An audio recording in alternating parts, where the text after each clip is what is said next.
something in the real world ever like happened and you think too much about it? Like you just can't stop thinking about it. You're like, what's going to happen with that? That's how this entire series started. There's 3 of them. Woo. Today we're going to do a deep dive on this series. So the whole thing started with this book. The title, by the way, is just a joke that a friend and I have together. His name's Thomas, and he looks Amish when he has a beard. Then I moved where I moved, and I live by a whole bunch of Amish people. Literally. Like, we get behind their horse and buggy and all that stuff. That being said, I just wanted to go through this whole book series today and kind of give an idea of what it's about.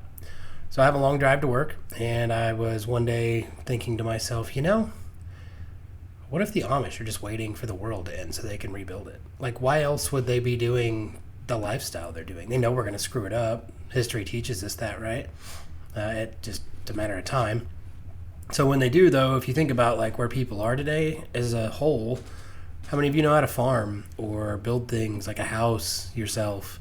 Could you do it quick enough that the seasons wouldn't get you? What if it happened in the middle of winter and your house was destroyed? I mean, hopefully not all houses would be destroyed, but, then you had to fight somebody for theirs.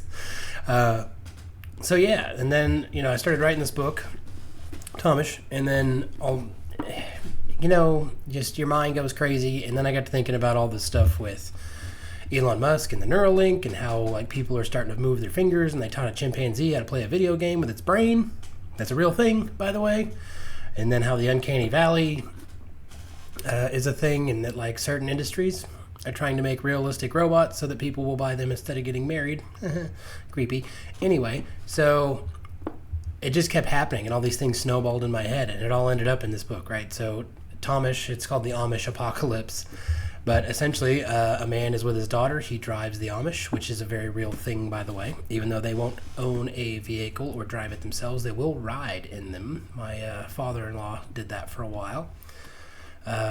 They do have to go places. They have funerals out of state and other states with other family members and things like that, which, now that I'm thinking about it, imagine, like, they use the mail, I think. Or does somebody take a carriage ride to tell them that, Aunt Bessie died? How does that work?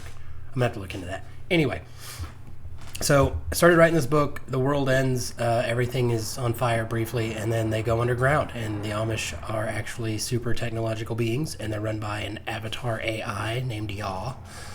That is very specific, by the way, for those of you that know religion. There's a lot of history in here that's alternated. There's a lot of religion in here that's alternated. And I really just wanted to know, in my own head, I was thinking through, like, how does all this technology go? Like, where does it end up?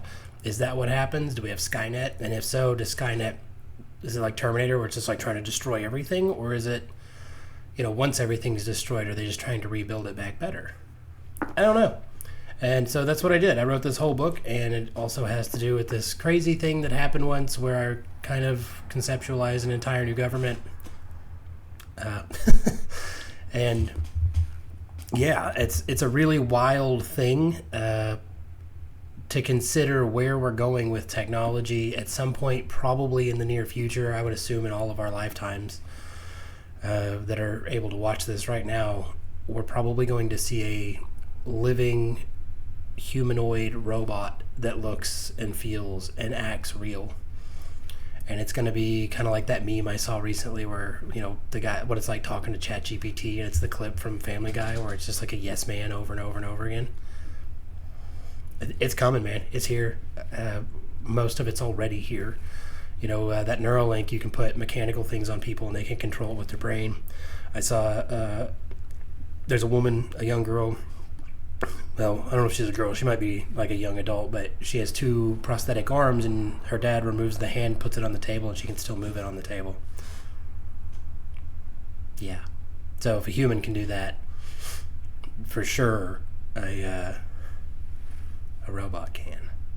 So yeah, that's what this book's about. It's set in small town Arkansas because that's where I'm from and that's what I know. And yeah, it's kind of wild, man, like how much this goes out. There's a whole bunch of characters. There's a whole lot of things going on with how different dynamics would go, how there'd be people that are like zealots, super against, any kind of technology, that they would believe that's what ended the world. They're not wrong in this case.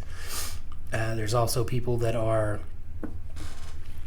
rednecks that know how to live without being Amish. There's also the military, right? The military would probably make it, at least to some extent. And how do they all work together? How do they come together? And that's what I explore over these series. Also, when we get to the second book, the reason the thing's green, which is kind of hard to see, the light is a lot today. So, red for fire, green because Amazon, but essentially, like, I had the idea, if you could do all that stuff, how far away are we, especially societally, right, with people wanting to be animals and things like that, the way they identify? You know, no judgment, you do you, but how long away are we from genetically modifying things like that? Did you know in California right now you can genetically alter your child in the womb to where it has certain color eyes and stuff? It's super expensive, but allegedly you can do it. I don't know anybody that's done it, but I don't live there. But like, what if people wanted to be a werewolf? What if you wanted to weaponize it, right? Make vampires and werewolves. So I use a lot of science and technology that exists in today's world, and that's the whole book. It just goes on those themes, like, where are we going? And that's the whole idea. And then finally, we get to this book, the last one, it's the finale of the trilogy. I did leave it open to write a fourth if it ever makes it far enough to do that, but in that book, essentially all of those things come together, and I had this kind of wild idea. What if the AI did decide to go full Skynet, right, and made a giant hive mind of avatars? It'd be terrifying, right? Like, and that's it. That's the whole thing. Like, the characters run deep. You know, fair warning, I'll just tell on myself, it's the first series I ever wrote. The first book has a bit of exposition in the beginning, but it does try to move the story forward some. After that, it moves pretty fast. These books aren't super long for sci-fi. They're between 55 and 65,000 words. They do move quick. There's way less exposition in the second half of the first book and the rest of the books. But, you know, it gives a lot of backstory, a lot of where I was coming from, how the old civilizations were actually part of this same system, where the originals, that kind of thing.